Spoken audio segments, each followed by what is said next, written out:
The land of Johnny Football. Johnny Football. Hey, that's in your town today, isn't it?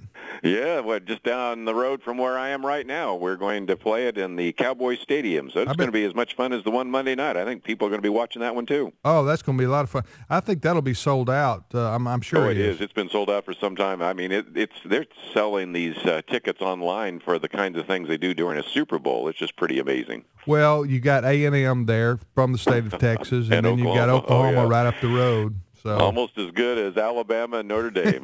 These are our two games that all of us it's a good appetizer. Love college football have to watch. By the way, Kirby, Tim has already predicted a winner for Monday night. Do you want to go out on a limb and predict? I agree with him on that one. I do appreciate Notre Dame because, as some people said in their commentaries, they were willing to man up. They did not have an easy schedule. Almost all these college teams have a few easy schedules. Notre Dame played a really tough schedule. Yeah. And so, I mean, they get all the credit in the world. But, again, you don't want to go against Row Tide. So I think we'll pick Alabama here on Monday. But we'll see. That's right. The ghost of Bear Bryant. That's right. And all that. All right. Well, Kirby, we're going to talk about gun control today on the program because that's in the news a lot now after what happened at Sandy Hook School there in Connecticut. Before we jump into the contemporary debate and about it, and talk about what's ahead in the next few months in terms of the gun control movement and so forth. Can you tell us, give us the maybe a little bit of the history of the Second Amendment to the Constitution, because that's the one that really talks about, gun ownership. Well, and again, that was actually implemented not because they wanted people to have guns for hunting or not because they thought that it would be good to maybe even have somebody have a weapon or whatever, but it talks about the idea of a militia, and I think it was an understanding that certainly that was something that would be a second protection against a tyranny. A lot of people have said that the First Amendment is protected by the Second Amendment. And I've always been amazed that in these debates people will say, well, a person might be allowed to have a gun because of hunting. Well, the Second Amendment doesn't talk about hunting. It talks about a militia, and it talks about the right to bear arms. So oftentimes people have tried to change the discussion and say that, well, okay, we'll allow you maybe to have a gun for certain reasons, but self-defense is not one of those. And right now, even in Great Britain, it used to be that if you wanted a handgun, you had to obtain a certificate from the local police department. But now when you do so, asking for that, you have to have what's called a good reason. And by 1969 in the UK, self-defense was not considered a good reason. Well, fortunately here in the United States, the idea of self-defense, the idea of protecting ourselves, the idea of having a militia was written into the Constitution, and that's the Second Amendment. The Second Amendment to the United States Constitution. Okay, Kirby, that was for the militia, all right? So you could have to fight the Brits, all right, or to keep the American government, such that it was off your back. That was then. What does that have to do with individual gun ownership today? For is that part of the Constitution still relevant? Well, that's what I would say, and I think the argument that has come even in the cases that have gone before the Supreme Court, because we've had a couple of them now, actually come back to that idea that it was appropriate then. It is certainly appropriate now because the right of people to keep and bear arms should not be infringed is the argument. And if you want to change that, certainly we have a constitutional mechanism by which to remove the Second Amendment. And there are a few talk show hosts that have even suggested maybe we should get rid of the Second Amendment. But it is based upon an assumption that an individual has the right to protect himself or herself. It is also very well proven that in almost every one of these cases when we've had some of these random shootings, those which have not resulted in a tremendous amount of slaughter, in every single case were stopped by another individual having an arm. In some cases it was police, but other cases it was armed citizens. So if you want to decrease the number of random shootings, if you want to decrease the amount of crimes committed, certainly one of the things that equalizes a situation very quickly is having an armed populace. And when we look at the statistics, it's pretty clear that the rate of gun ownership is higher in rural areas than it is in urban areas, yet the murder rate is higher in urban areas. The rate of gun ownership is higher, as Thomas Sowell has pointed out, among whites than blacks, but the murder rate is higher among blacks. In a country which has very restrictive rules on gun ownership, the United Kingdom, most recently Australia, those are countries that have actually had more difficulty with their murder rate. And if you want to even do a comparison in Europe, you can compare, say, the Swiss to the Germans, and that's gun ownership's 3 times higher in Switzerland than it is in Germany, but yet the murder rate is much higher in Germany. You can go on and on and on, all down the list, to just illustrate that it was relevant in the 18th century. It's relevant in the 21st century. Kirby, is it possible to explain the relationship between gun ownership in any given society, or just take the U.S. if you want to say it that way, the relationship between gun ownership and the murder rate? Well, again, there are quite a number of studies that have come out. John Lott is probably the best known for having written on this. He used to be a professor at Yale, and then he's been at a number of other places since then. His book, More Guns, Less Crime, is a documentation of the fact that when you have more people that own weapons, you have less crime. Now, to a lot of listeners, that sounds so counterintuitive because they think, well, we've been told for years it's the guns that commit the crimes. Well, no, it's the people behind the guns. But, again, it's back to an issue known as deterrence. You can, for example, find various locales where there is a high percentage of individuals that own guns or maybe even have a concealed carry license. Those individuals tend to have a lower murder rate, a lower crime rate. It's probably best illustrated by what came out just recently when you had this one particular paper called The Journal. It's called the Journal News, which is up in Long Island. They published a Google map of the individuals who actually have a gun permit. In the state of New York, you have to have a gun permit. And what people said was, well, that is going to make it dangerous for the people that don't have guns. In other words, when you look at the Google map, you'll see some places where there's a high concentration of gun ownership. There's some other places where it's pretty much a gun-free zone.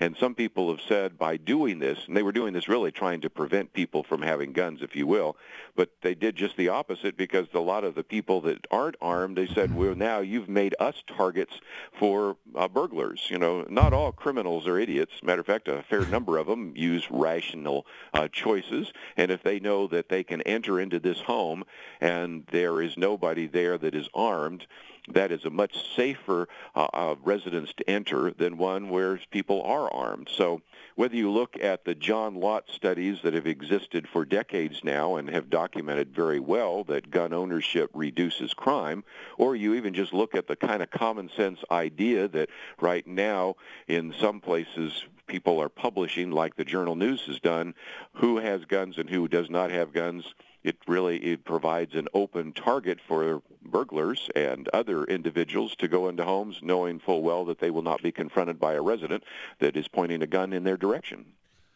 Well, they can call the police and wait about 15 minutes and that's true. Ask the burglar if they ask the burglar to have a seat. Would you like some coffee and donuts? You know, while we wait on the cops to get here to settle this. Because we all know that the burglars are such reasonable people by definition. Sure, sure. They're going to.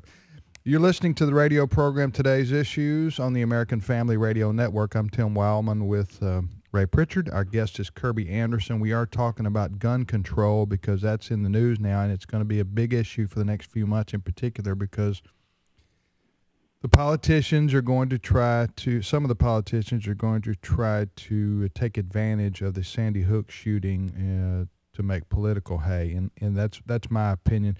Let me ask you this, Kirby. I'm kind of conflicted, or maybe I have schizophrenia about this subject sometimes because while let's take the Virginia Tech shooting, for instance, where you had a guy go into a building and just go on a rampage with guns, right?